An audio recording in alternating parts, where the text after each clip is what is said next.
மனித குலத்திற்கு பாடுபடக்கூடிய ஒரு வேலையை நம் வாழ்வில் தேர்வு செய்து கொண்டோமே ஆனால் அதன் பின் எந்த ஒரு கஷ்டமும் நம்மளை ஒன்றும் செய்ய முடியாது.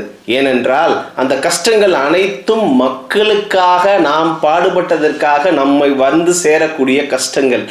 எப்பொழுதும் உங்களுடைய வாழ்வில் சுயநலம் கலந்த ஒரு சந்தோஷத்தை நீங்கள் உணரவே முடியாது. எப்போ மக்களுக்கு பயன்படக்கூடிய ஒரு வாழ்க்கையை நம்ம தேர்வு செஞ்சோம் அப்படின்னா உங்களுடைய சந்தோஷம் எல்லாமே எப்படி இருக்கும் அப்படின்னா லட்சக்கணக்கானவரின் சந்தோஷம் தான் நம்மளுடைய சந்தோஷமா இருக்கும். இப்போ கட்டபொம்மன் சிலை கப்பலூரில் நிறுவனா எத்தனை லட்சம் மக்கள் சந்தோஷப்படுவாங்க. அதை பார்க்கணுன்றது மட்டும்தான் நம்மளுடைய சந்தோஷமாகவும் என்னைய போன்ற நிறைய பேர்களுடைய சந்தோஷமா இருக்கு. அப்படிப்பட்ட ஒரு வாழ்க்கையை நம்ம வாழ்ந்தோம் அப்படின்னு சொன்னா இறுதியில் புனிதமானவர்களுடைய சூடான கண்ணீர் நம்ம சாம்பல்கள் மீது கொட்டப்படும். அப்படிப்பட்ட வாழ்க்கையை வாழ்ந்துட்டு இருக்க நம்மளுடைய சமுதாயத்தை சேர்ந்த இந்த நாயக்கர் தெலுங்கர்கள், இந்த ரெட்டியார் சமுதாயத்தை சேர்ந்தவங்களை நல்லா மதித்து அவங்களுக்கு ஆதரவு கொடுத்து அவங்கள தூக்கி விடுங்க அப்படின்றது தான் இந்த காணொலியோட நோக்கம்.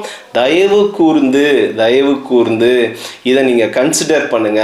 இதை ஒரு ஏளன போக்கா பார்க்காதீங்க. மக்களுக்கு பாடுபடக்கூடிய வேலையை செய்யக்கூடியவர்கள் யார் இருக்கா? இந்த இனத்துக்கு செய்யக்கூடிய வேலையை யார் இருக்கா? அப்படி செஞ்சிட்டு இருக்கவங்களுக்கு ஆதரவு கரம் நீட்டுங்கன்றது என்னுடைய அன்பு வேண்டுகோள். நன்றி.